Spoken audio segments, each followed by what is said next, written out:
to begin by saying that India is facing an unprecedented opportunity, an incredibly important window of opportunity right now that I have personally never seen before in my life. And it has come together as almost in a sort of, I would say, in an unusual set of variables that they've created a perfect storm to bring India into a global leadership position on technology companies, if we do it right.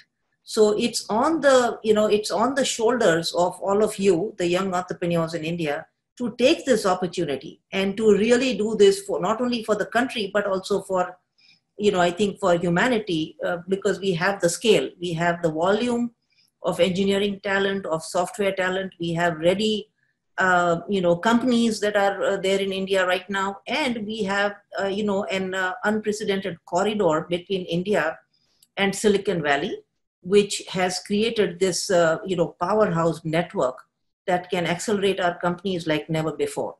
So what are the ingredients of the perfect storm?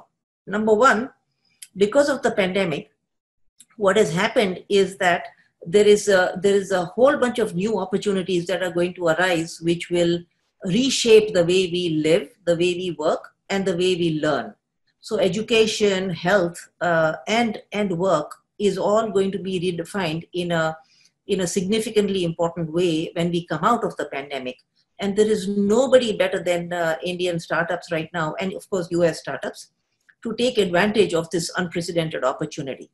That's factor number one. Factor number two is that for the first time, I think because of the Chinese aggression on the Indian border, massive companies like TikTok, Alibaba, and others which have been on the Indian market are likely to see a reduced presence, or perhaps maybe even asked to leave, as is happening in the US, as you saw from the announcement from White House today by Secretary Mike Pompeo about the US asking TikTok to leave. These are unprecedented times in history. There is going to be a void, and there's going to be an opportunity of companies, of spaces, companies that the world needs right now, companies that are transparent and that can commit to data security and protection. People want national data to stay within their country boundaries. And if outside companies cannot offer that kind of a protection, then domestic companies have an unprecedented opportunity.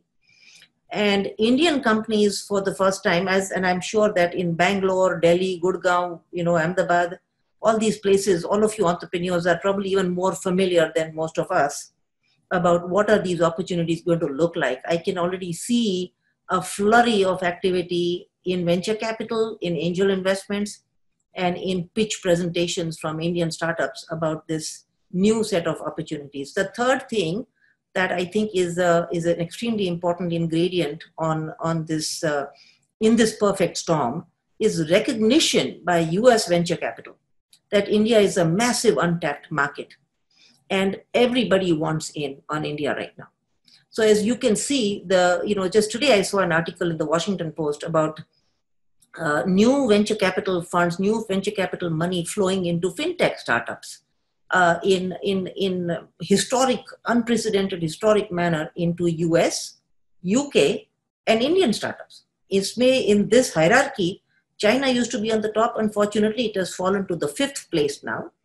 And for me, all startups are equal, by the way. It's just that if your national environment has to support free and open and equitable fair trade for its startups. And I think India is providing that, and as that's being recognized by US venture capital as it starts exploring even more seriously what's happening in India right now. India is, of course, an untapped market. 1.3 billion people getting massive access to the internet on high-speed internet, and companies like Jio providing connectivity like never before. And Indian government for especially in the recent years, especially in the Modi government, actually has been extremely startup friendly.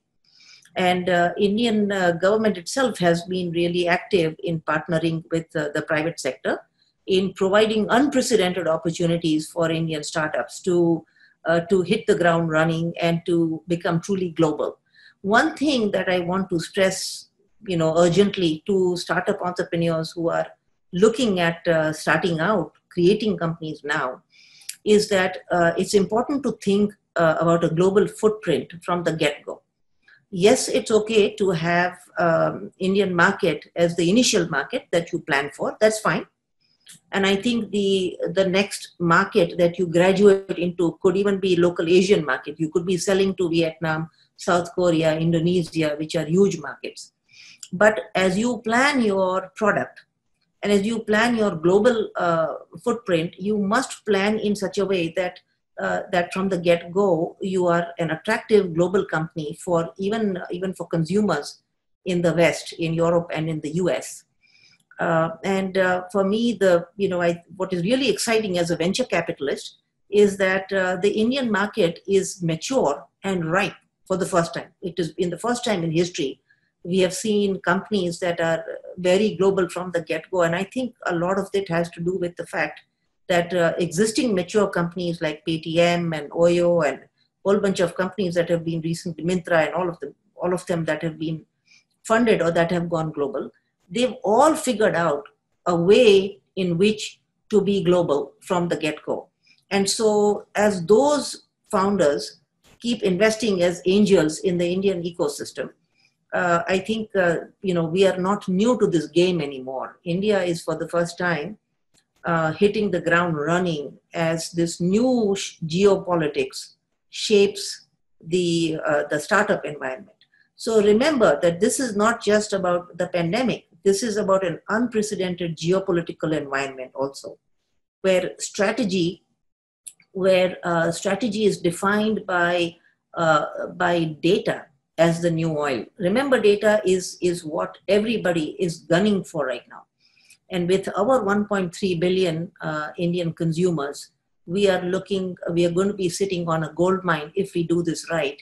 And it's crucial that Indian private sector partners with the government, and the government recognizes that most of the times the most valuable partnership that the government can provide for Indian startups is to really even kind of to set them free. Indian startups really know what they're doing. Most of us, frankly, are not needed. The best we can do is get out of the way. So I think all of us who are investing or in the policy-making business, we must step back and let startups take the lead on where they need to go. So that's my advice. I think this is the time when those who have been sitting in the woodworks thinking, ek din startup kar lenge. Startup karshu ek divas, let's see what we can do. Those of you who are sitting in the woodworks, this is the time. This is the time to take that risk and say, what can I do right now? What market can I tap into right now? Now, for example, the first low-hanging fruit for us in Indian startup world is the 59 apps that the Indian government has asked to leave. And I think that's a massive, unprecedented opportunity for Indian startups. And I am convinced actually that a lot of people in the Indian tech centers, tech hubs, are already thinking about it. And this is an exciting time for venture capital, for angels, and for startups. What is the format going to be here? Rahul and Hiranmay, do you guys want to ask me questions? What would you like to do? Yes, once you finish your thoughts and ideas, then we can have questions. We also have a lot of questions to ask you. Okay. I think that might be the best way to go. Hiranmay, that might be the best way to go, which is ask me specific questions. But Absolutely. At this point, my advice to the Indian startups is that do not wait. If you can do your startup yesterday, don't wait till today, because this is absolutely an unprecedented time. And we are so lucky. It is, I cannot believe. And I think it's also a matter of national security. Frankly, as far as the government goes, we should see the strengthening of our Indian startups as a matter of national security. This is not anymore about just prosperity and about, wealth creation. Wo to hoga. But I think Indian data protection and Indian data as the new oil, as our source of wealth is crucial. And the government is moving in the right direction on that. Wonderful. So, Asa, what I will do, I had, when I shared your session yesterday to all the people who are supposed to participate, they had sent some pre-questions. I will start with those questions and we'll keep Okay. the session more interactive. Meanwhile, I see more than 30 questions already in the chat box. So I'll curate them to you and then Okay. probably we'll keep it more dialogue mode. Okay. So that people can benefit. So one thing Sure. that I will start with is to start with, many of people have known you, has followed your work. Would you like to highlight some of the key efforts which Mathwani Jadeja Foundation is doing to nurture startup ecosystem in Silicon Valley and also in India? Start from that. Sure. So basically, my own work is divided into three pockets. Okay. My bread and butter is venture capital. My main work, 90% of my work is in venture capital, which is investing as a VC and as an angel into startups, early stage, seed stage startups, and helping them grow. That's my main work. And I would say still 90% of my startups are in the US and about 10% in India, in Asia. So that's one thing. The second thing that I work on is the Motwani Jadeja Family Foundation, which is a philanthropic arm of what we do. And in the foundation, what we do is we, as you guys know, we have kicked off sort of locally supported, local homegrown social movements like the Maker Fest. Initially, I might pitch in a little bit of funding to create a little maker festival in cities like Ahmedabad, which you guys have been participating in. But once that activity has been kicked off, I have noticed that the local makers are able to do their own maker festivals without any support from me. This is amazing, actually. They raise their own funding, they get their support from local players, and they do their own maker festivals, as you have seen in multiple parts. Orissa, Maker Fest Orissa, Maker Fest Kochi, Maker Fest Baroda. There have been maker festivals in various villages. So those are all coming from my philanthropic arm in the beginning. Later on, and what we are doing is simply kicking them off. Uske baad, your Indian entrepreneurs and makers are running with it, and I don't need to do much. One of the things we do in the Maker Festival is we normally, I get help from all of you and people like our Ahmedabad team, Chandani, Chabra, and all of them, including Rahul Bagchandani and all, to bring some of the top makers to Silicon Valley, where we used to have the Maker Fair. The mothership of all maker festivals was in Silicon Valley. And unfortunately, that chapter has shut down now. But for 7 years, people like Rahul and Chandni have been visiting and attending those maker festivals. And our makers, when they partner with makers in the US, the Maker Fair in US, what happens is, since there's almost 1 million people coming from around the globe for this Maker Fair California, what happens is they build those partnerships which can then support them for the long haul. And I have noticed that once these maker festivals have been kicked off, our makers have been showing up in places like Barcelona or in Paris or in Hong Kong. And I have also seen makers who go from India to Hong Kong, फिर Hong Kong, so they take a train to Shenzhen. And they partner with various makers in Shenzhen and come up with ideas that I can't even dream of thinking of myself. So Indian, makers have been doing wonderfully by themselves, as if they just get a little bit of an opening. So that's what we've been doing through the Motwani Foundation. The foundation also does large-scale donations on things like Pratham, Akshay Patra. Those are straight-out donations for things like feeding thousands of people and stuff like that. And the third thing we have launched this year, we launched it at the World Economic Forum. There's something called the Motwani Institute for Thought Leadership. And that is meant for actually, really working on policy changes. Because I think what I noticed in January, of course, world has changed completely, is that policy needs to be such that our startups are free. We cannot have policy restrictions or any obstacles to startup growth. Right now, it's a matter of national security, that our startups are free to grow, to make mistakes, to fail and grow again. And the world has changed so radically in the 6 months. India has changed so much in 6 months that I see this moving in a very positive direction. So those are the three buckets that I work in. So venture capital, philanthropy, and policy change. That's what I do right now. Wonderful. I think this is very interesting. And good to know that your maker movement trigger from here is connecting in Europe and crisscross. So I think that's created a very agile, lean, and very flexible ecosystem. So that it's a market-driven, merit-based, flexible connections that helps entrepreneurs to go forward. I remember many entrepreneurs, couple of entrepreneurs from GeoSec and other went to Rajiv Circle Fellowship. And when they came back, I see these 18-year-old boys, their body language has changed completely. That's true. So I think that's a great thing. And you are giving back when you are at a very important time in the ecosystem building. And that's quite important, in fact. So one interesting question, Asha, I can see on the chat box from public. And Deepen Modi is asking, it is really great to know that you are doing such a wonderful thing in Silicon Valley and having your heart in India, which is quite rare. But today in India, there's a lot of migration from urban to rural areas happening because of COVID, the labors and all these things. Do you think through appropriate technology and others, small enterprises can also be created in rural areas, leveraging these people and create enterprise and livelihood in the context of COVID? That is exactly the purpose of the Maker Festival.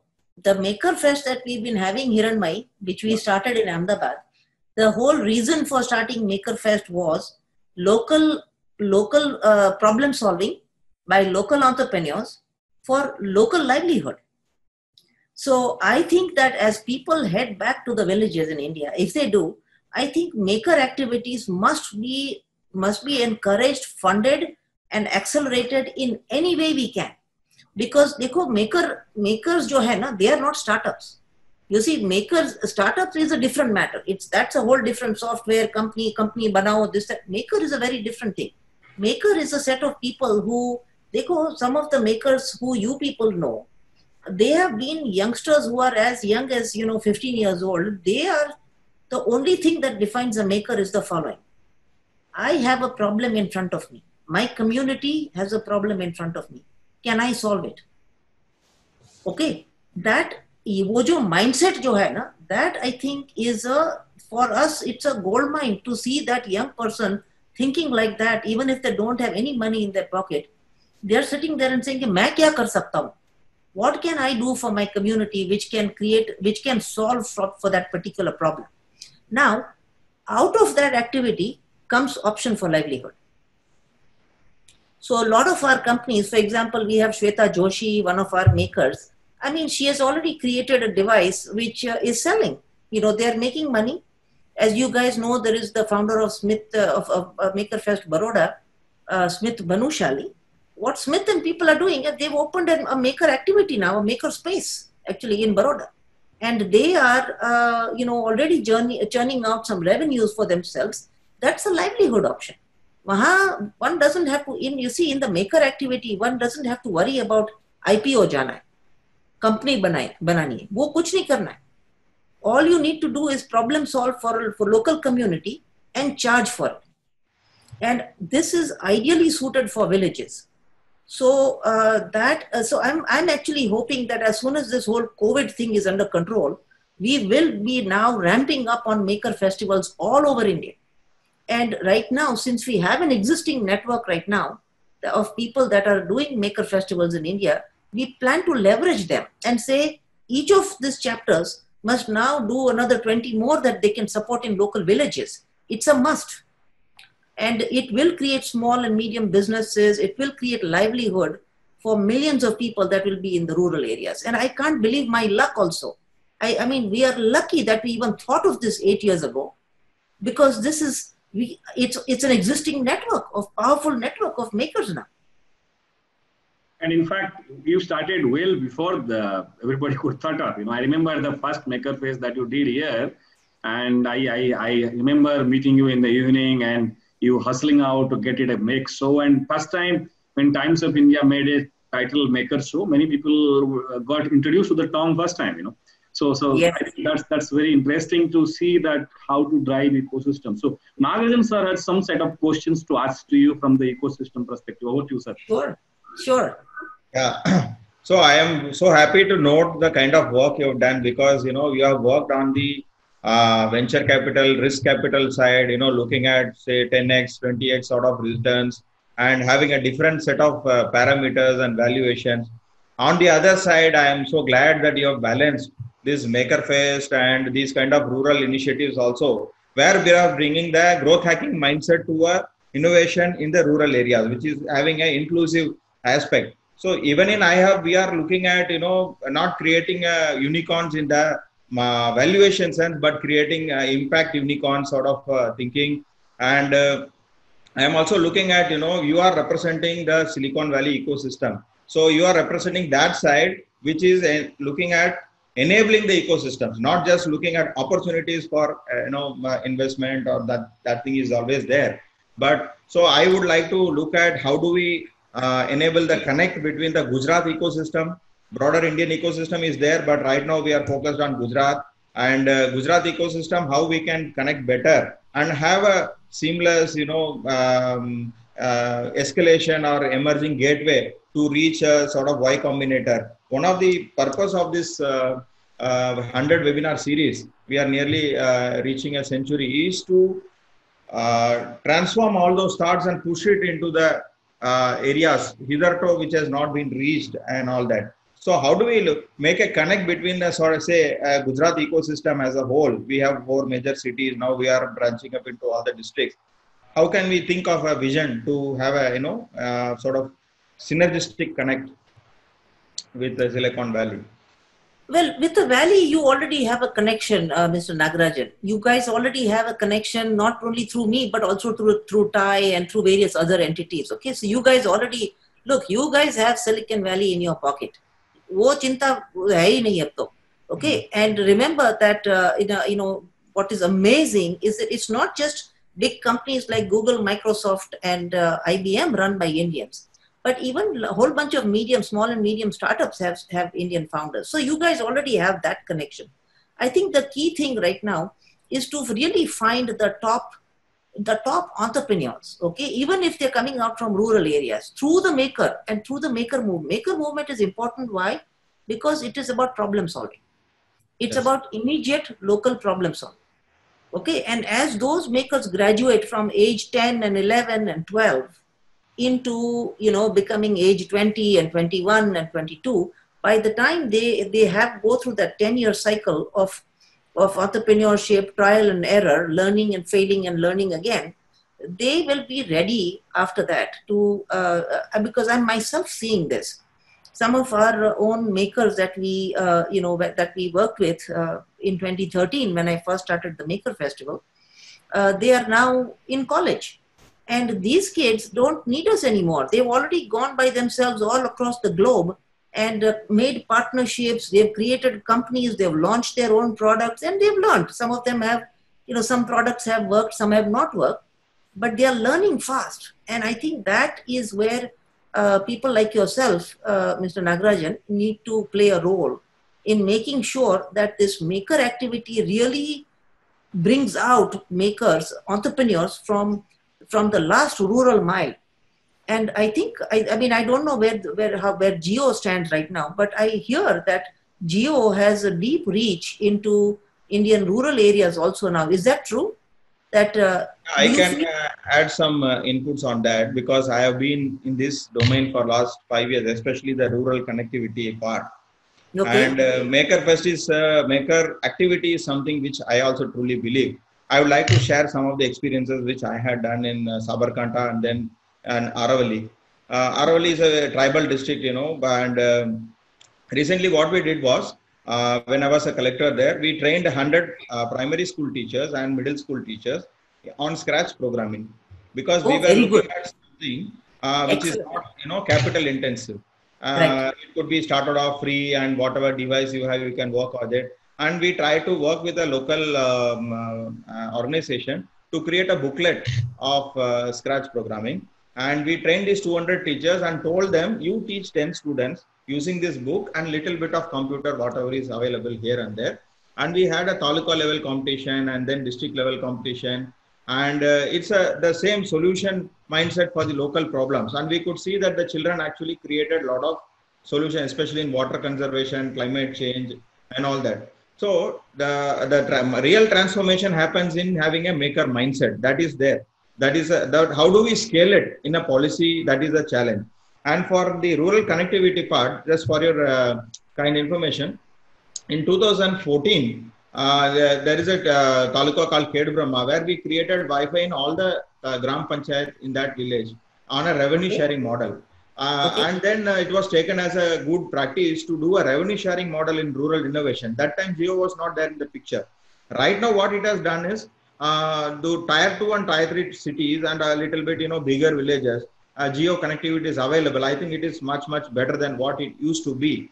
But still we have packets of say 10% of country which are truly not reachable. So I also feel that data access is going to be the access to opportunity. It is a new game changer. So if we are able to provide a data access, we should think some very loudly like how can we assure like food security, like income security. Can you provide data access security in this country? So that is the kind of line we should be thinking.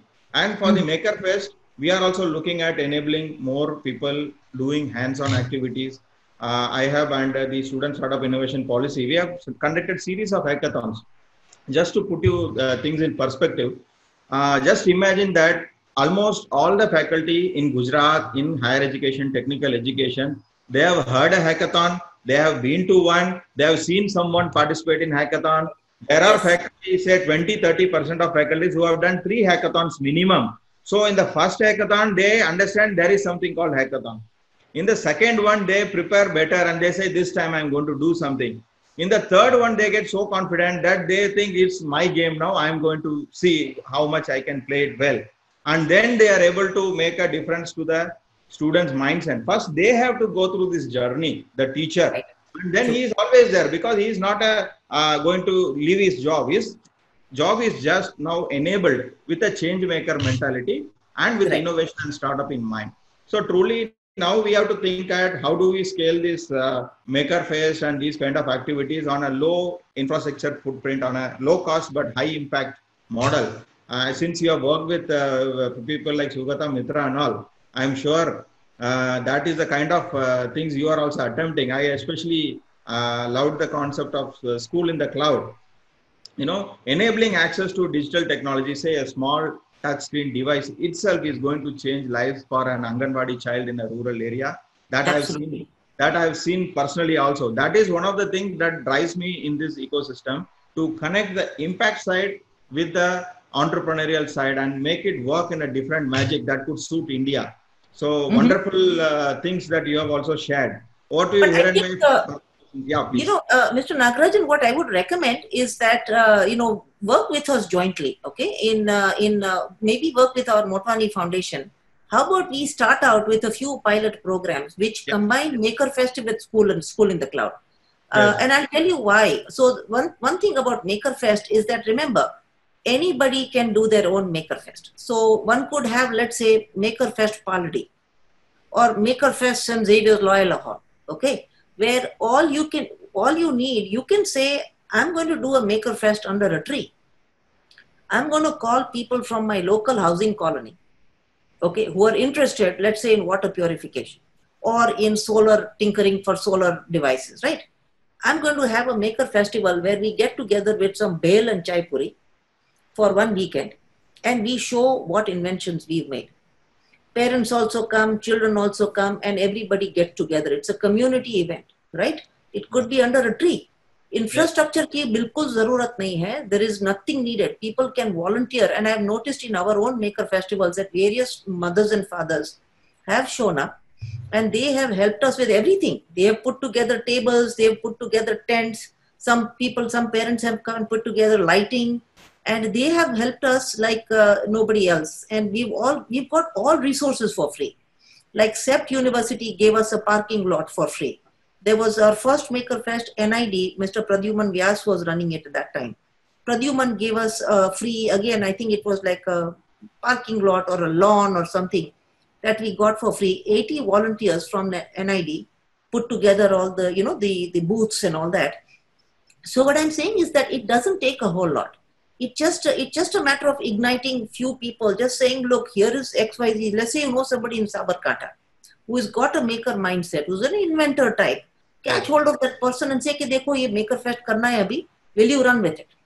Okay, and we will provide you support in terms of if they need support. Okay, if most people don't even need support. Most people, all they need is ki somebody is inviting them to do a Maker Fest.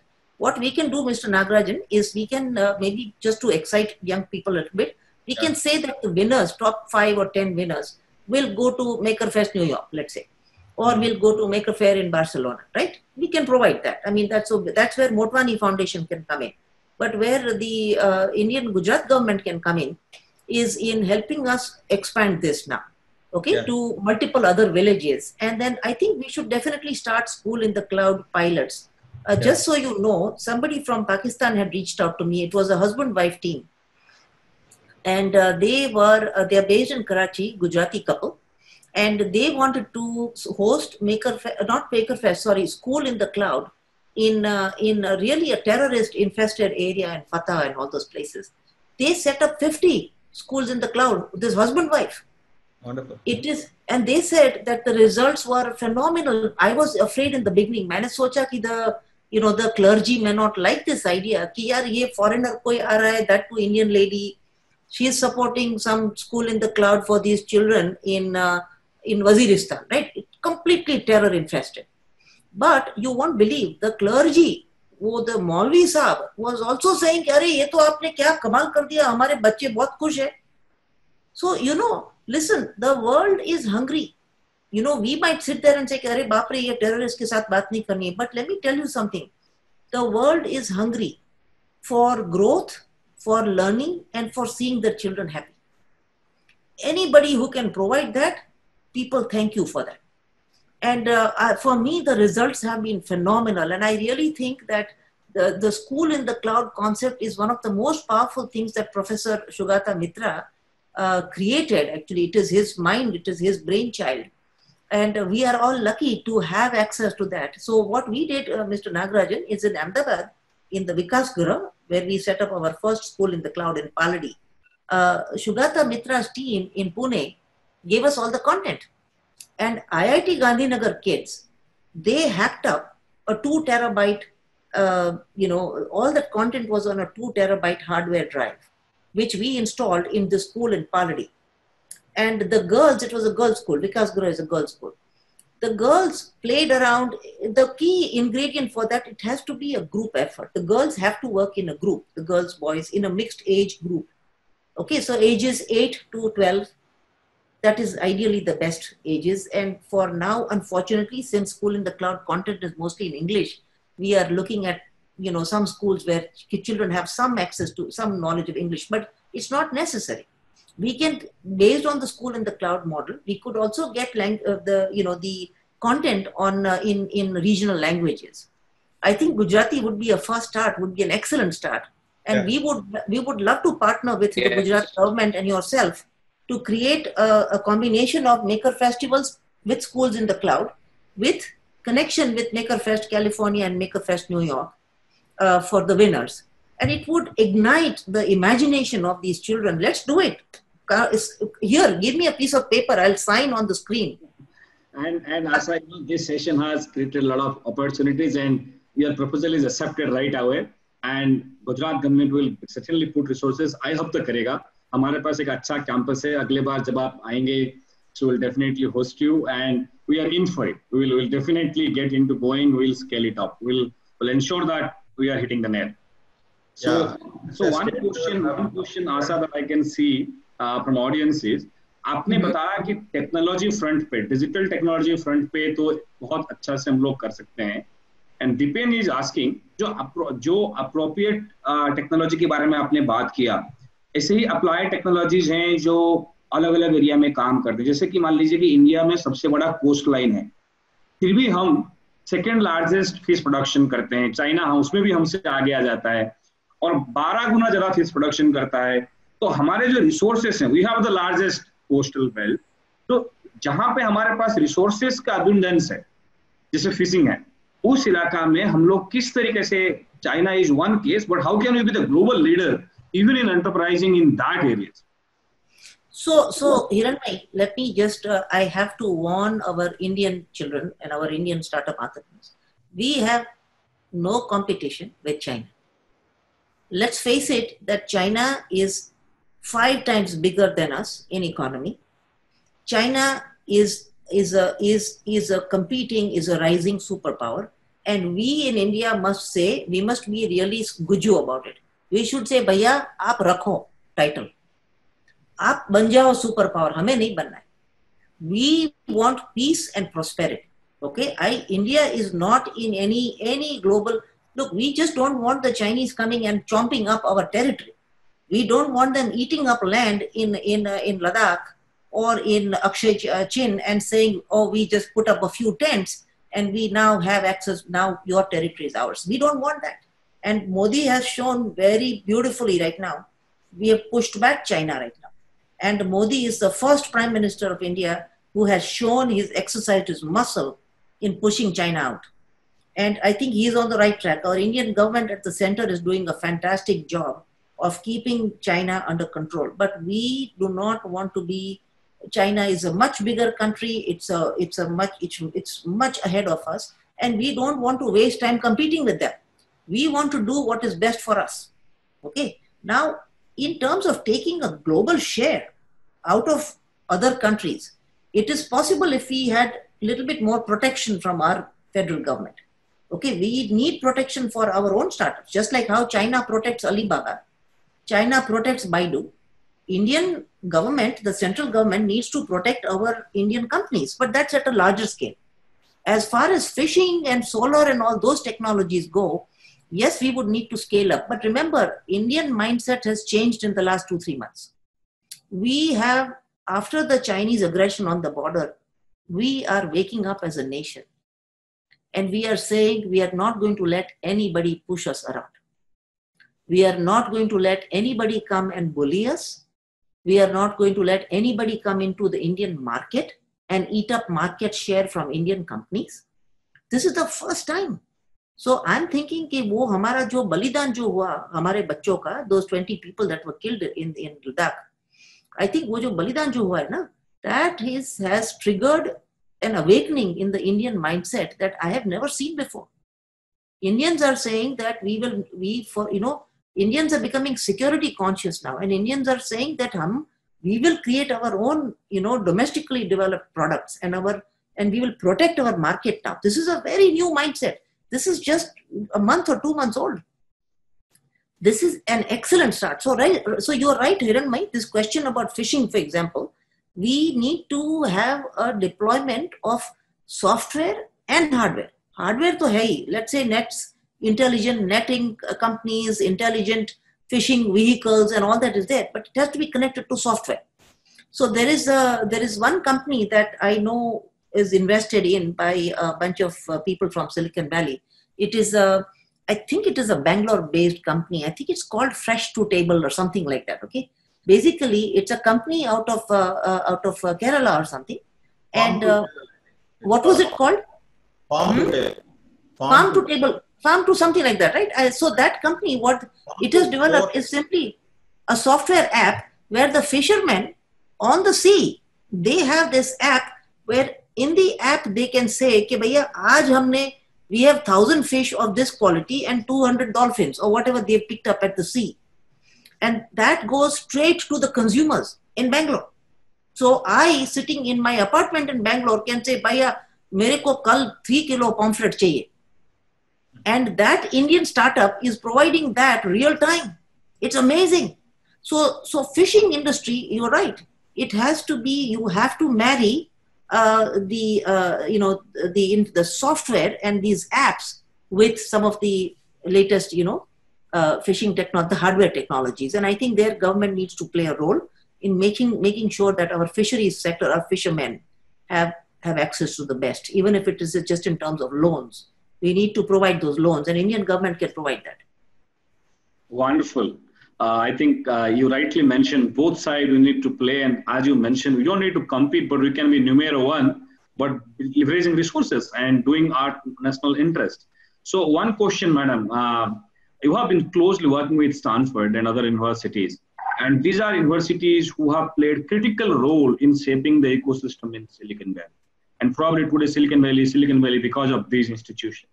Right. How do you think universities in Gujarat plays a role in building the ecosystem from the academic innovation point?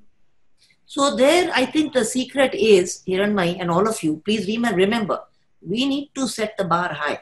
If Gujarat wants to be in creating top-notch universities that can support an entrepreneurial ecosystem in the next 10 years in Gujarat, we will need to have a JEE, IIT JEE like exam that can filter out the best of the best. Now we do have IIT Gandhinagar, and but it's a central government funded entity.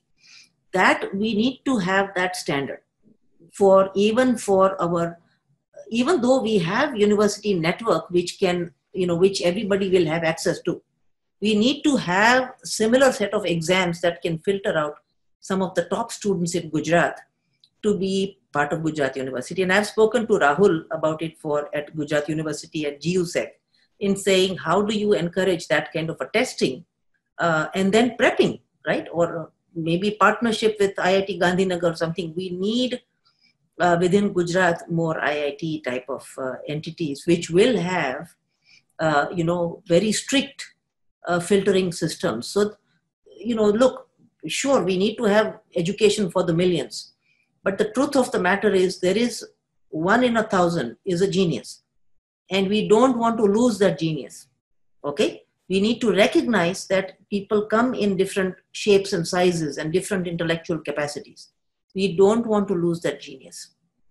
Gujarat needs to find that genius look, I'm not one. I can guarantee you that. But I've seen many. And I can tell you that these people are rare. We need to have a way of finding them and really accelerating them. And what that means is really giving them a lot of resources and setting them free.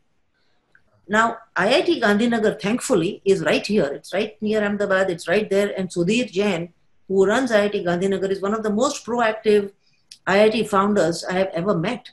And he would be delighted if you guys approach him to say, Dekho, we want to encourage high standards of technical education in some of our universities. I think he would be delighted to make sure that we put together a good blueprint. And I've been speaking to Rahul about this for many years now. I'm happy to speak about this a bit more. Yes. But we also have a partnership with Stanford now, where Stanford has agreed to take in some students to come in for 3 months to 6 months for exposure. But this needs to be top quality students. They don't need to come for a 4-year program, but they can come for anywhere from 3 months to 1 year. And Motwani Foundation is willing to support them. And I think if you guys collaborate together and find me some of those top 10, 15 kids, I'm happy to support them to come and spend a few months at Stanford every year. Wonderful. In fact, Asha, in the COVID technology era, what I used to discuss with Nagarajan ji and the Honorable Minister of Education yesterday was some of your portfolio startups who have done well. You have invested in more than 200 startups. So we can even remotely connect to Gujarat ecosystem, what they learned, what are their learnings, and through MJF, we can create a very semantic interface between those entrepreneurs guiding our people in a peer manner. And that's a low-hanging fruit that we should start sooner. Let's call it a campaign. Let's make it a campaign called India Rising. Absolutely. So we can run a special series in which MJF and iHub and other partners can loop in and we can connect those people, because I'm sure you might have invested in the best of the startups and the minds. And now when they share what they learned, what they succeeded, what they felt, these Gujarati entrepreneurs sitting back here, or even per se anybody, because today your session is live both at Uttarakhand is also at UK, right? So I think that's the beauty of these platforms, and definitely we can start something. Nagarajan sir, any views and from that point? Yeah, I think, ma'am, just like you mentioned, we are moving towards that direction. The storm is actually building up. I would like to just put things in perspective, how things are emerging. For example, like Government of India has this Atal Tinkering Lab for the middle schools. So that is there in different hotspots. And then we have in Gujarat, especially the Student Startup and Innovation Policy. So when the student tinkers in the middle school and high school and he comes into a college, he is sort of already prepped to actually leverage on the student startup and innovation policy. In 3 to 5 years, he is having a sandbox environment with a lot of security and to fail, to try again, with enablers and mentors supporting him and cheering him up. That is the kind of thing. Above that is the iHub, which is acting as an aggregator of all the incubators in Gujarat. It can be from Government of India scheme, it can be a private incubator, it can be a government college incubator, it can be a TBI, technology-based incubator. But iHub's role is to be an aggregator and fill the gaps and bring everyone into one umbrella in a sort of, the Gujarat ecosystem. That is the kind of positioning we are targeting. And then complementing the strengths. For example, a biotech startup, if they want to work with a 3D printing startup, how do we enable this kind of interaction? So in that, what you are saying, that how do we pick out the gems out of this entire thing is happening, is truly the need of the hour. And we will try to set up some benchmarks and also picking framework where we can actually pick and choose, and then again capacity build them, support them, accelerate them. And then our idea is to empower the pre-incubation game, so that after 2-3 years or 5 years into this ecosystem, they are venture capital ready. They are ready for evaluation by a proper risk capital ecosystem. So in fact, we are building a sort of pre-ecosystem to the actual startup and innovation ecosystem. That is where our vision lies. And your point is exactly well taken. We will surely work on that, and we look forward to working with you. Mr. Nagarajan, I think you must really spend some time going and speaking to Sudhir Jain, okay, at IIT Gandhinagar. Whatever we do, we must have IIT Gandhinagar as part of our mix. Because look, they are physically here. They are physically in Gujarat. They need to be part of our efforts. And so let's say there's a fantastic team that comes out of, let's say, MSU. What is there to stop them from partnering with another team that's coming out of IIT Gandhinagar? You see, right now, Gujarat, yes, it's an entity that you want to promote, but I think that right now the need of the hour is India. Okay, and Gujarat is an important part of India right now. It's one of the engine states. So Gujarat needs to partner with other states and look for some of the best talent. We'll have to do this jointly. I think, in fact, all geographic boundaries sooner or later are going to become weak. I think it's all going to be about some of the best talent finding each other, and creating a footprint. Now, India, as far as sort of the leadership of India goes on in the tech entrepreneur, and even in terms of growth and prosperity, the reason I'm, this gung-ho about India is not just because it's my country, but I actually think that we have an excellent value system, which the world needs right now. The planet needs the Indian value system right now, which is we respect life. We respect all life. You see, this is a very different mindset. We are an ancient civilization that respects all life. So promoting and empowering India is not just about because it's apna desh hai, isliye nahi. It is because it's a set of values that respect life, and we never impose. Remember, India has never gone out and colonized another country. India has never gone out and said, Bhaiya, we have to convert other people into Hinduism. We have never done that.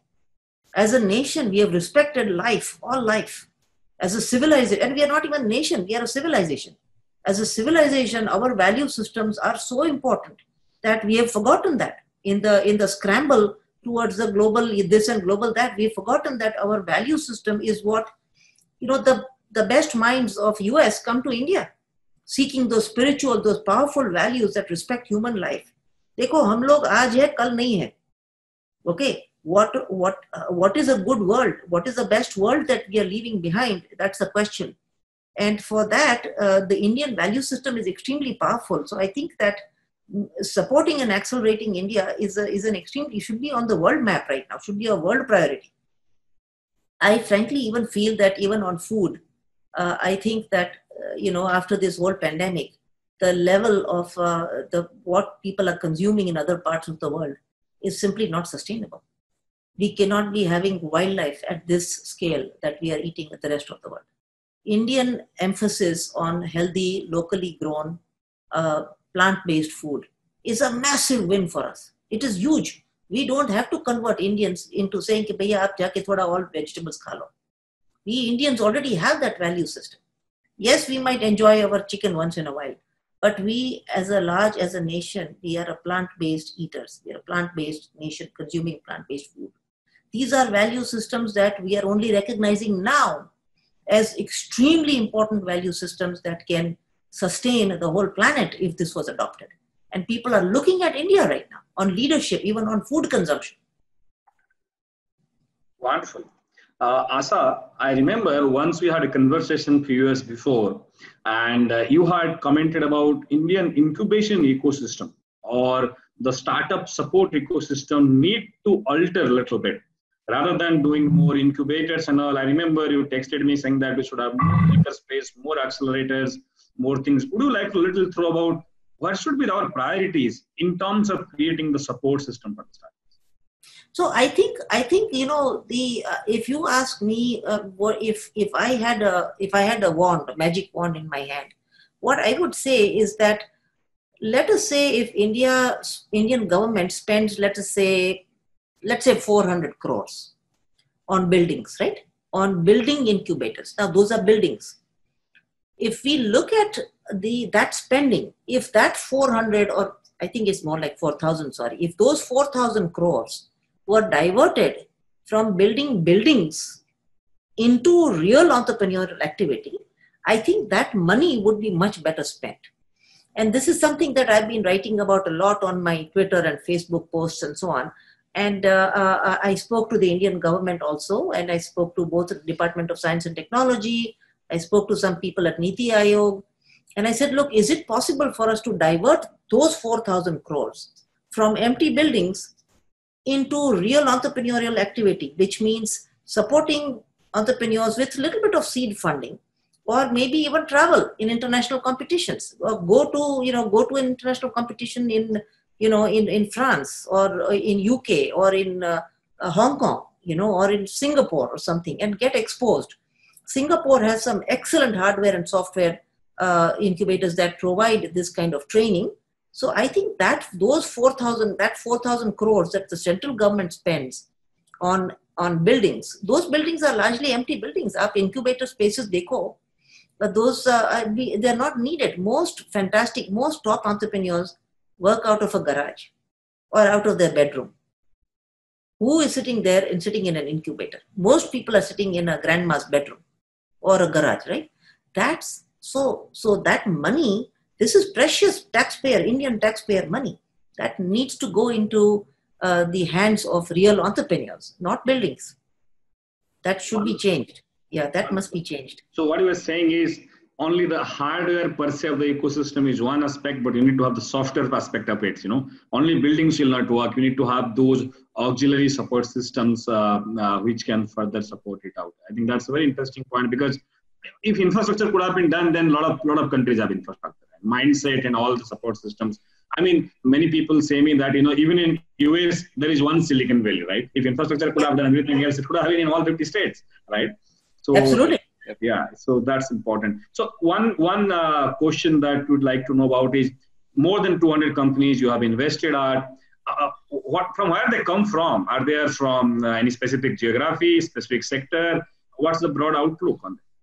So most of these companies, so Hiranmay, my own journey, right, in venture capital is a long journey.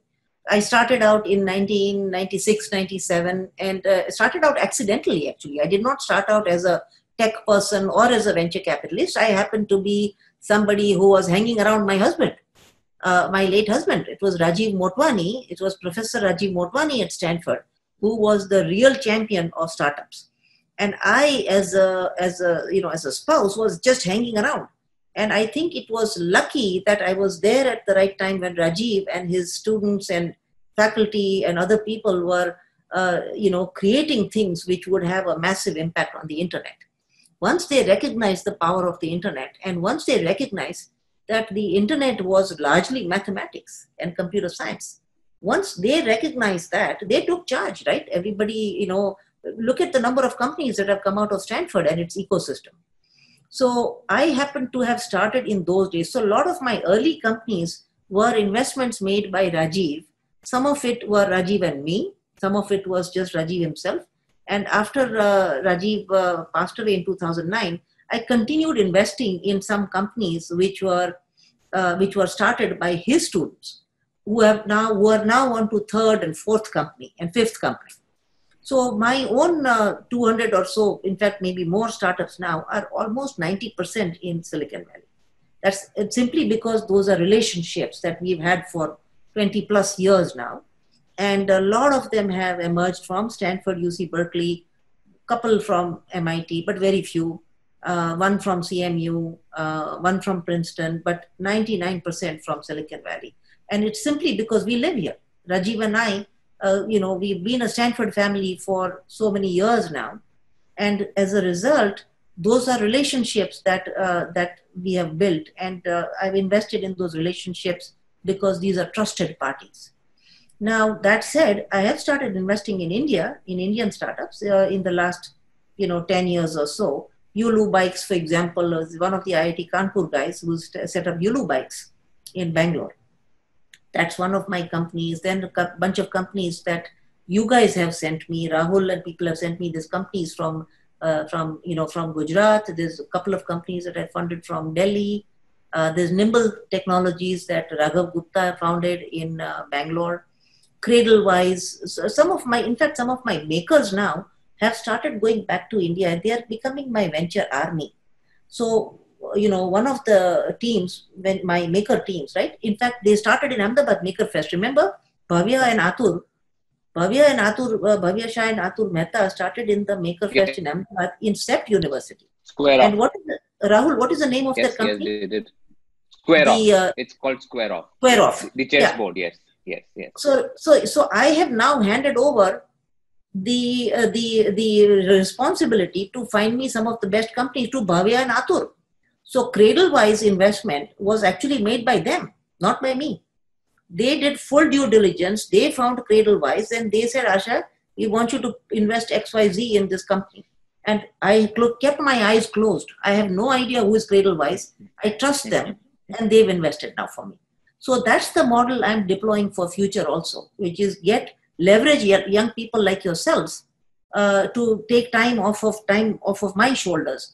You guys find me the best companies and I invest in those. And if all this works out, if this experiment works out, then I think a lot of other people will follow suit, right? I think. So that's something to keep in mind, to look out for some good companies if you think I should be investing at a seed stage, anywhere from $25,000 to maximum $100,000. And there are many people in Silicon Valley who would be delighted to participate in those seed rounds if you guys start developing the expertise that is, we should actually also be starting a Y Combinator kind of an entity in India, which is, we use that level of filtering, that quality, Y Combinator quality we need even in India. And how many, I'm seeing increasing number of Indian startups coming into Y Combinator in the Valley now. And so, yes. So I think you rightly mentioned that we need a similar interface here, and you also gave us a very good framework of scouting startups through startups, scouting makers through makers, scouting innovators through innovators, because उनकी आत्माएं बेचैन होती है और कौन बेचैन है वो उनसे बेहतर कौन जानता है, Exactly. They are the people who knows who are the crazy ones, because crazy guys hang around crazy guys only. Crazy guys will not hang around me. So that's the way to find it out. Nagarajan sir, you have some questions to ask. I think we have covered a lot of ground today. I'm going by the comments. This has been a very enlightening session, and Asha ma'am has brought to the table a different perspective. I think that which we have been lacking in the conversation so far, to look at standards for startup, to look at the next level, and also to look at combination of various factors and global thoughts. That is something that ma'am has put in perspective again to us. Though these are the things is driving us at iHub and also all of us change makers today on the panel and on the audience side. But this has brought in again the topics that again we need to values, and especially about the re-emergence of India. And now startups for India is a major theme that is now coming up. I think this critical new change, new environment is it's hard change, but it's giving new opportunities for every one of us. And that ma'am has again brought into the table, and it has been a very wonderful discussion. Excellent. I think next year, Mr. Nagarajan, when we have the Rajiv Circle Fellowship, I think 3 of you, Rahul, make sure that Mr. Nagarajan, Hiranmay, and at least 30 of you from your ecosystem must come. And Rahul and Chandni can coordinate all that. But you guys should come to the valley, and you should really plug into TIE. You know, the TIE factor of Silicon Valley. This is the mothership here. You must meet, because you'll meet 200 other people who are like me, or in fact much better than me, and you must go back with those relationships. You know. So I think Rahul and Chandni can facilitate that. But I really think it should be a group of 20, 30 good people like yourselves who want to put India in a much more stable, secure space. You guys should. I think we've been discussing that, and of course we would have done this year. But I think now that this situation has happened, but I think Hiranmay has pointed out something very interesting, is that given that we have the access to Stanford, and we could kind of leverage that virtually through this means, because we see a lot of engagement. Right now itself, I see 100 people here in Zoom, and then hundreds of people joining through various Facebook channels. The other thing that we can also look at is, a lot of these people who've joined with us today are basically change makers. They are running or setting up such spaces of innovation, of makers in their facilities, inside of their own campuses. Gujarat has 1.6 million higher education students, and a large network of education institutions that has been put together. Government of Gujarat has been facilitating that for last 4 years.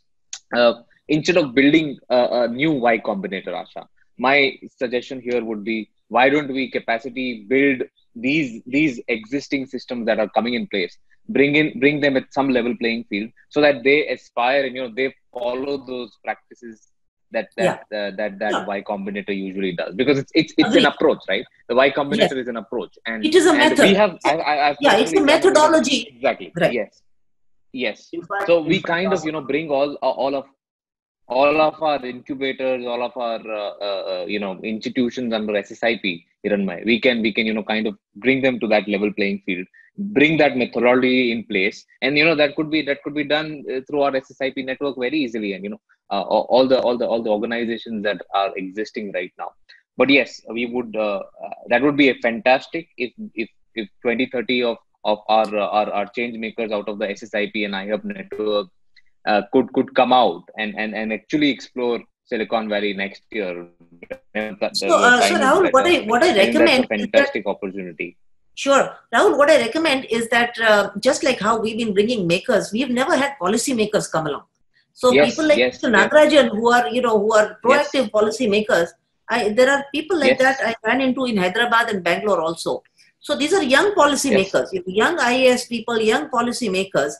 I think we should have a group coming here for a good 2 to 3 week plunge in the valley. And then those who feel like, no, they want to really look, it's important to plug into the valley, because it is, if the rest of the world is moving at 50 miles an hour, the valley is moving at 5,000 miles an hour. There's no part of the world that can afford to not plug into the valley in IT. In IT. Okay, so if you bring policymakers also, and they connect to also various TIE members, right? TIE is a very powerful entity here, and there's at least 100 other mentors that you guys met last time. I think you must develop those independent relationships with various TIE leaders. There are a lot of people, look, people like me are just retired people with a lot of resources, okay? Truth be told, that's the simple truth. And I think what you guys need to do is tap into us, okay? And sometimes those of us who might be either too lazy or too old to make it to India, I think you are one flight away. You are one flight away from the valley. You show up here and you know exactly what to do now. Rahul and Chandni, you guys are experts now. You don't need us. You don't even need me right now. But I think it's important that you develop these relationships in the valley, because it is a Desi valley now. How can you not, you have to. So. Ma'am, what I felt was this goes through a maturity phase. The person first gets exposed, then he gets curious, then he gets interested, and after that he gets driven. Once he's driven, then there is no stopping him in finding his own place in this entire ecosystem. That has been the journey for me also. Accidentally, I discovered a new energetic space many years ago that could actually give me the opportunity to experiment. That prompted me to get deeper into the ecosystem. I made the connect. So it all starts with making the first connect. It's like the software that is running all the other things. So invisible relationships are very, very important. Absolutely right. Yes. Yeah, no, absolutely. So next year, so right now, okay, so in terms of action items, right, you guys are going to help us set up hundreds of little Makerfest/School in the Cloud combos in various villages in Gujarat. Then we can showcase that as a success model to rest of India. Yeah. That's one thing. Second thing to work on is a group of 30, 40 people that comes from India, which should include significant numbers of policymakers now. That must come here next year. You should plan for May, June, whenever the TIE conference happens. Come there, and then we can participate in a whole bunch of other conferences at the same time. But you get to meet everybody in the same spot. That's the crucial thing. And once that ball is set rolling, I think nothing is going to stop us. Wonderful. So, and one with the permission, I will add one, which will be virtual. We'll come to Silicon Valley and the conference for sure. But before that, leveraging your social capital of all your startups, we'll try to create an India Rising connection between startups here and MJFs, USEC and others for a seamless interaction platform between entrepreneurs and mentors there and mentees and entrepreneurs in Gujarat. So these three things. So Hiranmay, as a start, would you like me to pinpoint a few successful Indian entrepreneurs in the Silicon Valley and maybe create a group there that can then, you guys can maybe when you do your next webinar, in the next few months, maybe I can line up a few of these successful startup entrepreneurs, young people who have done fantastic, and I'll give you some names right now. Wonderful. I will be coordinating with Chandani. Yes. So I think one is somebody like Jyoti Bansal, who sold App Dynamics for like 4 billion or something. Jyoti Bansal is a person you must leverage. There is Sarthak Jain from IIT Gandhinagar, who got chosen into Y Combinator. He is doing his own startup. Our Rajiv Circle Fellow. Second Rajiv Circle Fellow is Nirman Dave. Is doing an AI machine learning company that is there in San Francisco now. And he's got a fabulous team. They've got funded. So these are young people. They're 21, 22, 23, some of them. They're very young, and you must leverage them because they want to give back to India. These people want to give back to India as mentors, and they are so young. They understand what are the challenges that young people face, young entrepreneurs face in India. So I'm happy to set up a group of maybe 5. How about we start, Hiranmay, for your request? About having a Silicon Valley Connect, even virtually. Yes. How about I send you a group of about 5 people that are successful entrepreneurs in the Valley. Wonderful. And we set up a mentor connect with those people. True. Okay? I'll send you guys that name and you then decide how you want to take it forward. Absolutely. And I will make sure that they agree to it, to give us 1 hour every 2 months. Wonderful. In a similar kind of a setting where, Indians can call in, Indian entrepreneurs can call in. Wonderful. Wonderful. I think that will be a real help, and that will boost the confidence of people. As you mentioned, your makers become Rajiv Circle Fellow. Rajiv Circle Fellow become entrepreneurs. This pipeline, once we create and multiply, and I really get inspired by Rajivji's work personally. And the circle philosophy of going to next orbit. I think that's the way ecosystem moves. You go one ladder, and then find out more people in the vicinity. And it's an ecosystem centered around and theory and the philosophy and a way of life. So I think, Madam, it was really wonderful to have you not only to discuss with entrepreneurs, but to get ideas today. And we are so lucky to have you. It's quite late night at San Francisco, but to have you and have you much younger than us is something wonderful. This is only a start. You should do many more of these. Now I think the next one should be with the 5 Silicon Valley entrepreneurs that are doing some fantastic companies and other things. I'll send you guys the names. And I want to thank you guys for inviting me for this. This is very exciting for me to be having access to all these people that are that have joined in right now. So this is fantastic. I mean, exciting times, and God bless India. One last question from my side is, you have seen the Google story happening so closely. Professor Motwani himself guided the two brilliant co-founders of Google at Stanford, and in a decade, the world has seen what has happened. What was so special among those young boys at that time, Larry Page, Sergey Brin and all? You have seen them growing up. So what is that Indian entrepreneurs can draw insights from their way of enterprising at such a young age and making a global exponential impact by now? The secret sauce is the following. Secret sauce is the following. When opportunity knocks on your door, learn to open the door. It's that simple. The internet was being born there. And Rajiv, Larry, and Sergey were there at the right time and the right place, at the right university, in the right department, in computer science. And this opportunity that we have right now is a similar one, which is Chinese apps or foreign apps asked to leave. There's a void being created now, and Indian government for the first time is being protectionist about its startups. This is a similar opportunity, although at a smaller scale, but similar opportunity. So this is the time, the opportunity is knocking on the Indian door right now. We have to open the door. Okay, so that's what is crucial right now. The secret, of course, over there at that time was that these were world-class people, right? These are definitely top students, Rajiv students. Rajiv was one of the top computer science professors on earth in those days. And, his work has been equally, has been, life-changing for many people. But I think, these days, those were the days when very few people had access to such talent. These days, that's not the issue. These days, everything is available online. In those days, there were no MOOCs like edX, and these were not there, right? Udacity and Coursera, they were not there. They are all there now. A student sitting in Sabarkantha can be learning anything that a student is learning in Stanford. These are very unprecedented times, and we need to open that door now. So wish you all the best, and Rahul and Chandni, you guys please take this forward, and we'll hopefully we'll see you guys next year in the valley.